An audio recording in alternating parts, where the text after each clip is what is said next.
Pendidikan Kaum Tertindas, ditulis oleh Paulo Freire, edisi terjemahan bahasa Indonesia.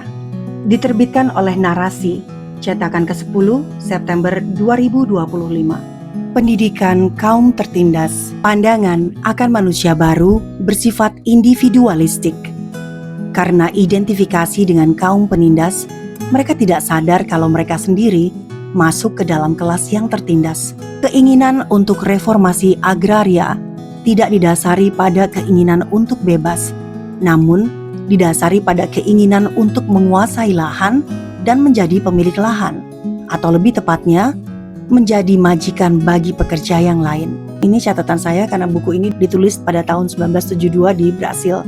Maka ini mungkin ilustrasinya ini terkait dengan reformasi agraria di Brasil ya teman-teman. Baik, kita lanjut.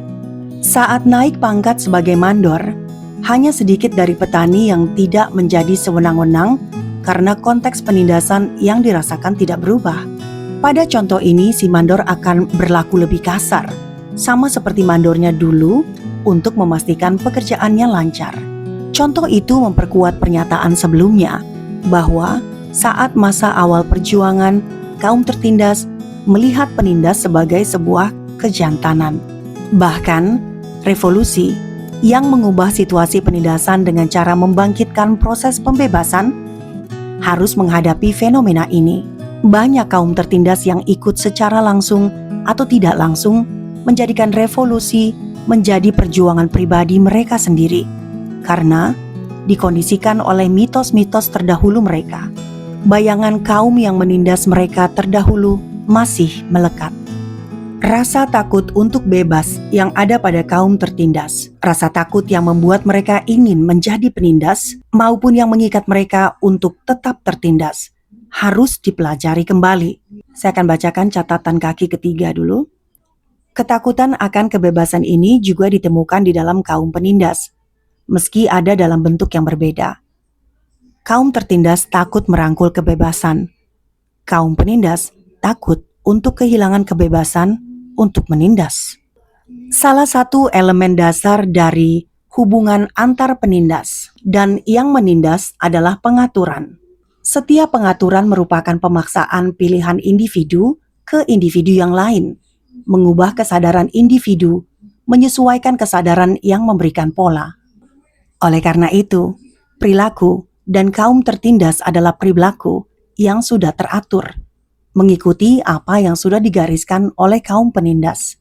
Kaum tertindas yang sudah mendapatkan gambaran sebagai penindas dan mengikuti garis petunjuknya akan takut untuk bebas. Kebebasan akan membuat mereka kehilangan gambaran ini dan menggantinya dengan kemandirian dan rasa tanggung jawab. Kebebasan itu direbut, bukan sebuah hadiah.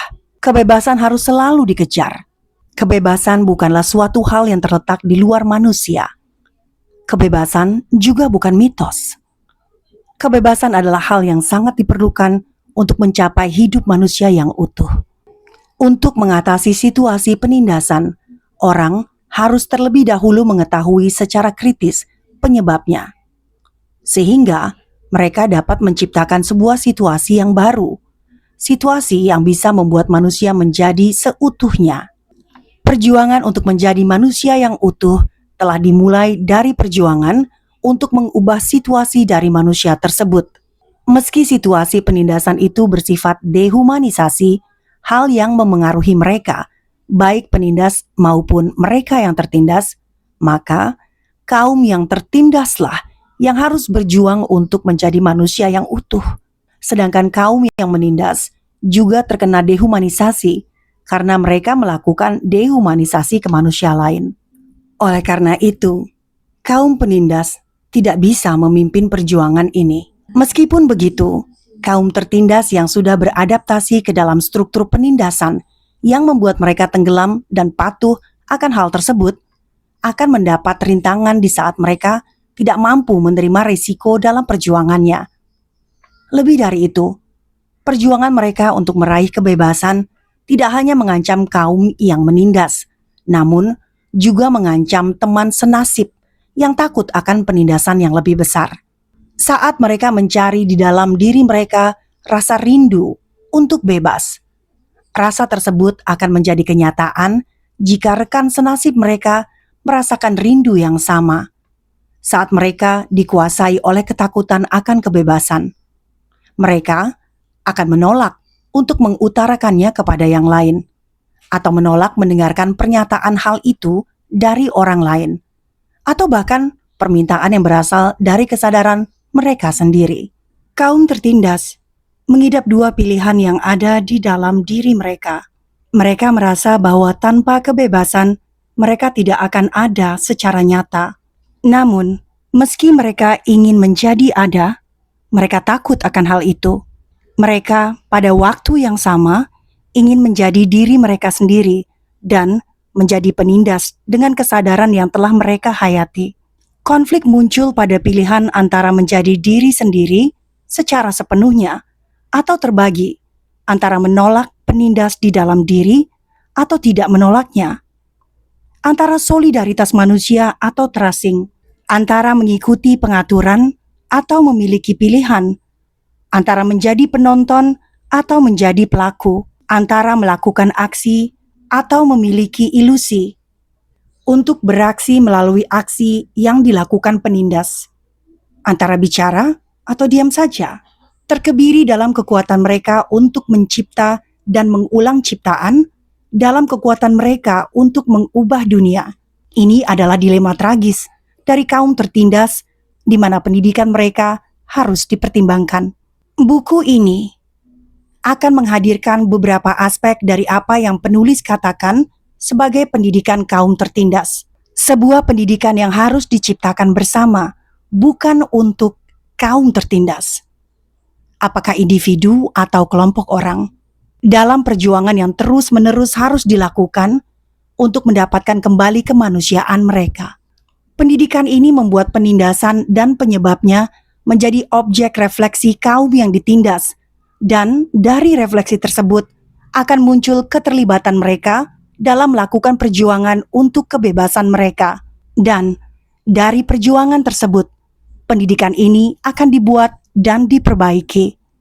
Masalah utamanya adalah bagaimana kaum tertindas yang sudah terbelah tidak utuh lagi bisa berperan dalam membangun pendidikan untuk kebebasan mereka. Hanya jika mereka menempatkan diri mereka sebagai pelayan-pelayan kaum tertindas, mereka bisa memberikan sumbangsi pada kelahiran pendidikan pembebasan mereka.